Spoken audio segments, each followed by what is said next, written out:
నెల్లూరు జిల్లా పొదలకూరు పట్టణంలోని పంచాయతీ బస్టాండ్ ఆవరణలో మాజీ ముఖ్యమంత్రి వైఎస్ జగన్మోహన్ రెడ్డి 52వ జన్మదిన వేడుకలను వైసీపీ నాయకులు ఘనంగా నిర్వహించారు. భారీ కేకులు కట్ చేసి సంబరాలు జరుపుకున్నారు. అనంతరం ప్రభుత్వ ఆసుపత్రిలో రోగులకు పండ్లు, బ్రెడ్లు అందజేశారు. ఈ సందర్భంగా ఉప సర్పంచ్ వాకటి శ్రీనివాసరెడ్డి మాట్లాడుతూ వైఎస్ జగన్మోహన్ రెడ్డి జన్మదిన వేడుకలు జరుపుకోవడం ఎంతో ఆనందంగా ఉందన్నారు. రానున్న రోజుల్లో జమిలి ఎన్నికలు రానున్నాయని, ప్రజలందరూ తిరిగి రాష్ట్రంలో వైఎస్ జగన్మోహన్ రెడ్డిని, సర్వేపల్లిలో కాకానిని గెలిపించుకునేందుకు సిద్ధంగా ఉన్నారన్నారు. ఈ కార్యక్రమంలో వైసీపీ నాయకులు, కార్యకర్తలు పాల్గొన్నారు. అత్యంత వైభవపేతంగా చేసుకోవడం జరిగింది. ఇక్కడ జగన్మోహన్ రెడ్డి గారి అనగానే పేదల పక్షపాతి. నిజంగా మేమెవరిని కూడా ఈ యొక్క కార్యక్రమం రమ్మని పిలిచిన ఊరిని మాకు ముఖ్యమైన నాయకులు కొంతమంది మాత్రమే ఫోన్ చేసి ఈరోజు జగన్మోహన్ రెడ్డి గారి బర్త్డే కాబట్టి రమ్మని చెప్పడం జరిగింది. అనుకోకుండానే జగన్మోహన్ రెడ్డి గారి బర్త్డేని తెలియగానే ఇంతమంది వచ్చారంటే చాలా సంతోషం. ఆయన్ని మర్చిపోలేదు. ఆయన చెప్పిన మాటలు చెప్పినట్టే చేస్తాడు అనేది తెలుసు కాబట్టి ఏదో గతం 2024లో మేలో జరిగిన ఎలక్షన్స్లో కొన్ని అబద్ధ మాటలు చెప్పి తెలుగుదేశం పార్టీ అధికారంలో రావడం జరిగింది. 6.5 నెలలు గడిచినా కూడా సూపర్ 6 వాగ్దానాలు చేసి ఆ వాగ్దానాలను ఒక్కటి మాత్రమే పూర్తి చేసి ఏవి పూర్తి చేయకుండా నడుపుతున్న తెలుగుదేశం పార్టీ వంచనను ఈరోజు ప్రతి ఒక్క పేదవాడు గమనిస్తున్నాడు.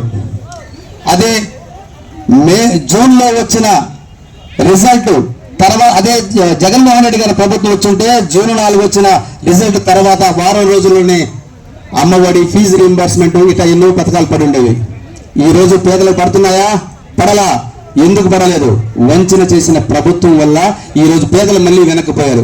5 సంవత్సరాలు పేదల అకౌంట్లో డబ్బులు 2,90,000 కోట్ల రూపాయలు పేదవాడికి వచ్చిందంటే అందరికీ కూడా ఆ వ్యాపారస్తులకు కానీ ప్రజల్లో కానీ ఈ యొక్క డబ్బు తిరుగుతూ ఉంటుంది.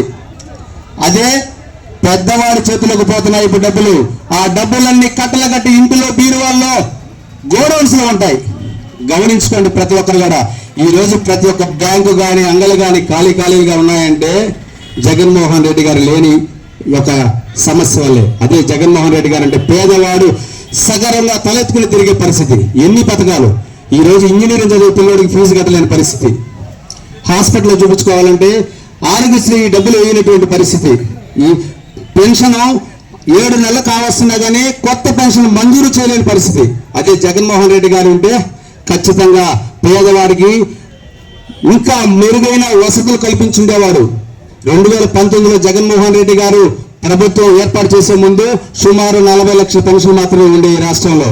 జగన్మోహన్ రెడ్డి దిగిపోయే నాటికి 62 లక్షల పైచలకు పెన్షన్ ఉన్నాయి. అంటే 22 లక్షల పెన్షన్ ఎక్స్ట్రా ఇచ్చారు. ఈ రోజు 7 నెలలు కలిసినా కొత్త పెన్షన్ ఒక్కడు కూడా రాకపోగా సుమారు 1,50,000 పెన్షన్లు తీసేస్తున్నారంటే మీరు గమనించండి. పేదవాడి మీద ఉన్నటువంటి ప్రేమ ఎవరికి ఉందో గమనించండి. రాబోయే కాలంలో జగన్మోహన్ రెడ్డి గారిని మళ్ళీ గెలిపించుకుందాం.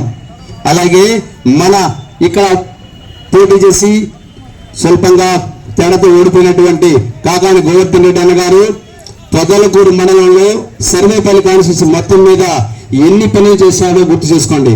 ఇక్కడ చిన్న ఒక లైట్ పైన కూడా ఫోన్ చేసి స్పందించి ఆయన ఈరోజు కొన్ని అనివార్య కారణాల వల్ల గాలి వల్ల ఓడిపోవడం జరిగింది. అది ఆయన ఇప్పటికే ప్రజలు అంటున్నారు. ఆయన దగ్గరికి వెళ్తే ఒక పని చేయాలని అడిగితే ఒక పేపర్ ఇస్తే పూర్తిగా చదివి ఆ పని ఎవరికి చెప్తే అవుతుందా అని ఆలోచన చేసి పని చేసేవాళ్ళు. ఇప్పుడు ఆ పరిస్థితి జరుగుతుందా?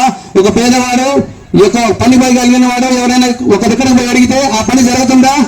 ఆ పని ఎంత కష్టమవుతుందో చూడండి. ఆ పేపర్ చదివే తీరుగా ఉండదు కొంతమందికి. అది ఆలోచన చేసుకుని మనం మళ్ళీ కాకాని గోవర్ధన్ రెడ్డి గారిని రాబోయే కాలంలో గెలిపించుకుందాం. జమిలి ఎలక్షన్స్ వస్తాయి. అలాగే జగన్మోహన్ రెడ్డి గారిని గెలిపించుకొని మనం మళ్ళీ తిరిగి ఈ యొక్క సంక్షేమ పథకాల్ని మనం పెచ్చగా చేసుకుందామని కోరుకుంటూ ఈరోజు జగనానికి మరొకసారి జగనన్నకు మనం ఇంకొకసారి ఈ శుభాకాంక్షలు చెల్పుదాం. జన్మదిన శుభాకాంక్షలు, జన్మదిన శుభాకాంక్షలు. Happy birthday, happy birthday, happy birthday శుభాకాంక్షలు తెలియజేస్తున్నాను. ఈ సందర్భంగా పొదలకూరు పంచాయతీ బస్టాండ్లో మరి మా పొదలకూరు మండల గౌరవనీయ వైఎస్ఆర్సీపీ నాయకులు, అలాగే ప్రజాప్రతినిధులు, కార్యకర్తలు సమక్షంలో ప్రజలందరి నడుమ మరి ఈరోజు ఆయన జన్మదినాన్ని మేము వేడుకగా చేసుకోవడం చాలా సంతోషంగా ఉంది. అట్లాగే మరి జగన్మోహన్ రెడ్డి గారు ఏ ప్రభుత్వంలో చేయని మరి అంబేద్కర్ గారి రాజ్యాంగం ప్రకారం మరి అంతకంటే కూడా ఉన్నతంగా ఆయన అనేకమైన సంస్కరణలు ఆంధ్రప్రదేశ్ రాష్ట్రంలో తీసుకుని వచ్చి సంక్షేమ పరంగా అభివృద్ధి పరంగా ఆయన ఒక అత్యున్నతమైన నాయకుడిగా ఎదిగారు. మరి అలాంటి సందర్భంలో పేద మధ్యతరగతి ప్రజలందరికీ ఆయన పాదయాత్ర సందర్భంగా ప్రజల యొక్క ఇబ్బందులు తెలుసుకుని ఎవరికి ఏ వర్గానికి ఎలాంటి పరిస్థితులు ఏ వర్గము ఉన్నారో వారందరూ హోమియోపతి వైద్యం నందు 15 సంవత్సరాల అనుభవం కలిగి గోల్డ్ మెడలిస్ట్ మరియు గిన్నీస్ రికార్డు పొందిన డాక్టర్ శ్రీనాథ్ మోరంగపల్లి గారు నెల్లూరులోని మోడర్న్ హోమియోపతి హాస్పిటల్ నందు డిసెంబర్ 19వ తేదీ గురువారం రాక ప్రత్యేకతలు hepatitis B, spondylitis, piles, fissure, fistula, కిడ్నీలో రాళ్లు, migraine, sinusitis, asthma, psoriasis, skin allergies మొదలగు వ్యాధులకు చూడబడును. అపాయింట్మెంట్ కొరకు సంప్రదించండి. Modern homeo hospital, Sabari Srirama Mandiram road, MGB mall street వెనుక, దర్గామిట్ట, నెల్లూరు. Narayana specialty hospital, Chintareddypalem, Nellore. మూర్ఛ వ్యాధిగ్రస్తులకు శుభవార్త.